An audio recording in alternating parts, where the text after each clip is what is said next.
अस्सलाम वालेकुम। जी बेटा, कैसे हैं आप सब? उम्मीद है सब खैरियत से ही होंगे। अच्छा बेटा, आप लोगों ने फ़र्स्ट ईयर माशाल्लाह कंप्लीट कर लिया। उम्मीद है सबके बहुत बहुत बहुत अच्छे नंबर आएंगे। बेटा वो पेपर भी आपको पता है 85 मार्क्स का ही था, ठीक है। अब जो सेकेंड ईयर आप स्टार्ट करने लगे हैं वो है चैप्टर 13 से, थर्मल फिज़िक्स से। और आपको पता है ये न्यू बुक आई है तो ये चेंज हुई है, तो चैप्टर 13 से लेके ऑनवर्ड हमारे सारे चैप्टर्स होंगे, ठीक है। और बेटा आपने शुरू दिन से इसको बहुत अच्छे से कैरी करना है, ठीक है। ये भी बेटा वही 85 मार्क्स का पेपर है। इसका पूरा जो पेपर थीम है ना, जो पेपर का पैटर्न है, वो सारा मैं आपको ना अलग से वीडियो में शेयर कर दूँगी, ठीक है। आज जो चैप्टर 13 हम पढ़ने लगे हैं वो है थर्मल फिज़िक्स। बेटा इससे पहले ना आपने चैप्टर 6 पढ़ा था और उसमें आपने पढ़ा था थर्मोडायनेमिक्स।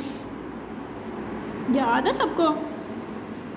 जी बेटा, यूँ समझे थर्मल फिज़िक्स जो है ना उसी का एक छोटा सा पार्ट है थर्मोडायनेमिक्स, जो आप पहले पढ़ चुके फर्स्ट ईयर में। इसका मतलब है फिर ये जो है ये ओवरऑल जो थर्मल फिज़िक्स है ना, ये सारी चीज़ों को डील करके बताएगा, ठीक है। थर्मोडायनेमिक्स में हमने डील किया था कि हीट और एनर्जी से हम वर्क डन करवा सकते थे, याद है किसी को?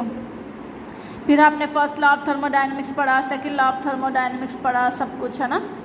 उसमें यही कंसेप्ट था ना, हीट और एनर्जी से हम कुछ भी वर्क डन करवा सकते थे। आज हम पढ़ने लगे थर्मल फिज़िक्स। तो बेटा अगर इसके नाम में फ़िज़िक्स है, इसका मतलब है फिर ये फ़िज़िक्स की ही तो ब्रांच होगी, है ना। ये फ़िज़िक्स की ब्रांच है। और देखिए थर्म का मतलब कहाँ से निकला? हीट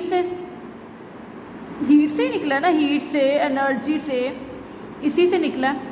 तो थर्मल फिज़िक्स एक ऐसी फ़िज़िक्स है, या यूँ कह लें ब्रांच ऑफ फिज़िक्स है, जो डील करेगी रिलेशनशिप्स को। किसके रिलेशनशिप को? हीट के, एनर्जी के, वर्क डन के। ऐसे ही है। तो बेटा इसकी स्टेटमेंट लिख लेते हैं, ठीक है। देखिए, it is the branch of physics that deal with relationship between heat, energy, temperature and work. ठीक हो गया। अब आपने इसके बाद बेटा, वैसे तो थर्मोडायनेमिक्स की डेफिनेशन इसमें नहीं है, लेकिन फिर भी मैं आपको थोड़ा सा कंसेप्ट बता देती हूँ। असल में जो थर्मल फिज़िक्स है ना, मैं लिख लेती हूँ थर्मल फिज़िक्स।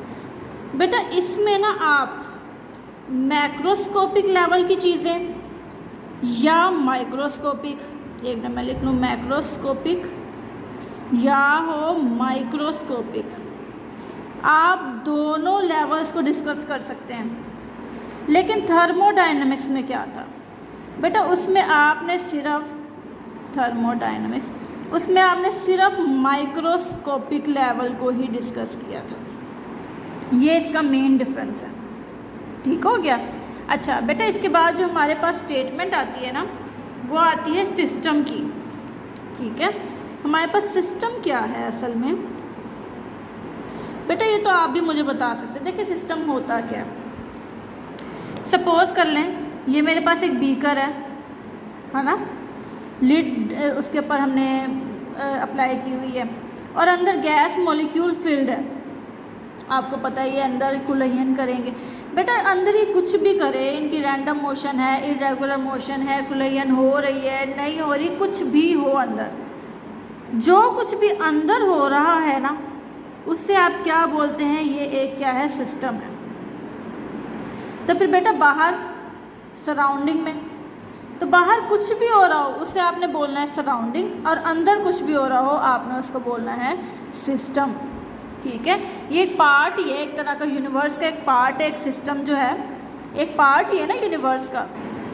तो देखिए बेटा मैंने लिख भी लिया, a part of universe selected for study, ठीक है। यूनिवर्स का एक पार्ट है जिसमें हमने स्टडी करनी है। देखिए अगर मुझे गैस मॉलिक्यूल के लिए स्टडी करनी है तो मैंने अंदर गैस मॉलिक्यूल फिल कर दिए, अब ये मेरे पास एक सिस्टम कहलाएगा, ठीक हो गया।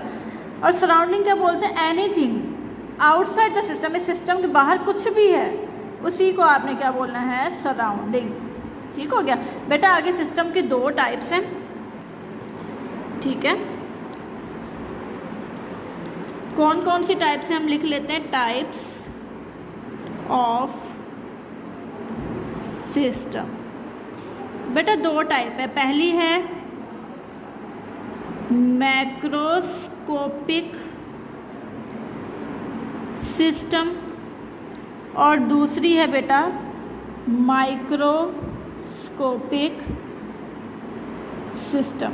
ठीक है बेटा, देखिए थोड़ा सा तो आपको आइडिया होगा मैक्रोस्कोपिक और माइक्रोस्कोपिक का। मैक्रोस्कोपिक वो होते हैं जो लार्ज नंबर ऑफ एटम और मॉलिक्यूल से डिस्कस किए जाते हैं। ठीक है, और माइक्रो कौन से होंगे, जो बहुत ही कम या यूँ कह लें सिंगल एटम और मॉलिक्यूल को लेके डिस्कस किया जाएगा। ऐसे ही है जी बेटा। डेफिनेशन देखें इसकी, वही लिखा है, a system containing large number of atoms and molecule, तो वो क्या कहलाएगा, macroscopic system.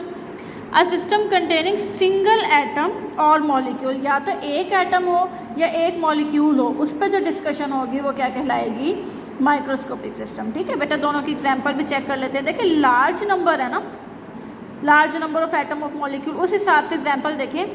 Gas in a container, जैसे एक बहुत बड़ा एक कंटेनर है, ये देखें, अब इसमें गैस है, तो बेटा गैस है तो क्या गैस का एक ही एटम होगा, बिल्कुल भी नहीं, इसमें बहुत ज़्यादा होंगे, शायद अनलिमिटेड, वो हमें भी नहीं पता, काउंटलेस होंगे। ऐसे ही है, तो इसीलिए हमने कहा कि large number of atom molecule इसी में ही है, तो हमने इसको एग्जांपल में सेट कर दिया, gas in a container.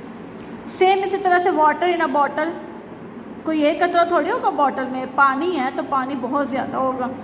Air in a room, हवा जो कमरे में। ठीक है, तो ये सारे क्या हैं, लार्ज नंबर ऑफ एटम और मॉलिक्यूल कैरी करते हैं, इसलिए हमने मैक्रोस्कोपिक सिस्टम की एग्जांपल में सेट कर दिया।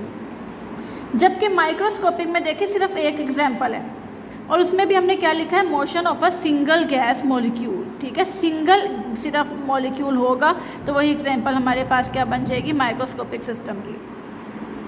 जी बेटा, इसकी प्रॉपर्टीज अब चेक कर लेते हैं।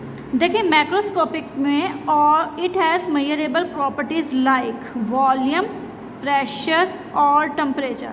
बेटा ये सारी मेजरेबल होती हैं। देखिए किसी भी बीकर है, सपोज कर लें बीकर मैंने रखा हुआ है, मुझे अंदर का प्रेशर चेक करना है, मैं मेजरेबल है, कर सकते हैं, मैक्रोस्कोपिक प्रॉपर्टी है ना।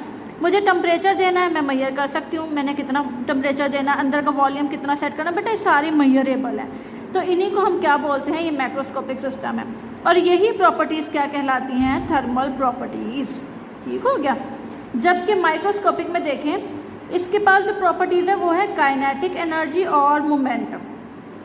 ठीक हो गया। मोमेंटम जो आपने पढ़ा हुआ है, delta P is equal to M delta V, और ऐसा है कि अगर आपको डेल्टा, मैं एम को ओवर में ले आऊँ तो देखिए डेल्टा वी ऊपर चला जाएगा, तो जितना मैस कम होता जाएगा उतना ही वेलोसिटी में चेंज आता रहेगा या इंक्रीज होती चली जाएगी। ऐसे ही है।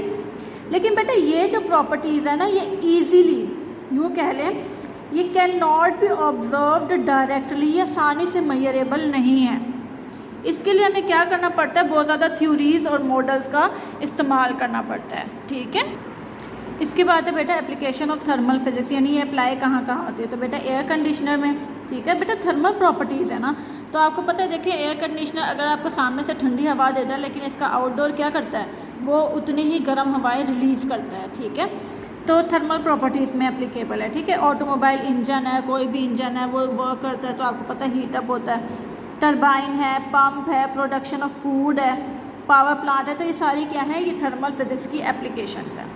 ठीक है, आगे देखें, हमें वो फील्ड भी पता होनी चाहिए जहाँ पे थर्मल फिजिक्स यूज़ होती है या उससे रिलेट होती है। ठीक है, तो कौन कौन सी है, एक है स्टैटिस्टिकल मैकेनिक्स, मतलब ये ऐसी बुक कह लें या ऐसी फिज़िक्स कह लें, ब्रांच कह लें, जहाँ पे थर्मल प्रॉपर्टीज़ यूज़ होती हैं। ठीक है, और दूसरा है काइनेटिक थ्योरी ऑफ गैसेस। बेटा ये तो आप कल के टॉपिक में बहुत डीपली हम इसको डिस्कस भी करेंगे, काइनेटिक थ्योरी ऑफ गैसेस को।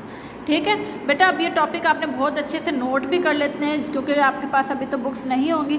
जब तक आपके पास बुक्स नहीं है, आप इन्हें अच्छे से नोट करें, समझें, नोट्स आपने लाजमी बनाने हैं। ठीक है, और इसको याद भी किया करें डेली का लेक्चर। ठीक है, तब तक के लिए अल्लाह हाफिज़।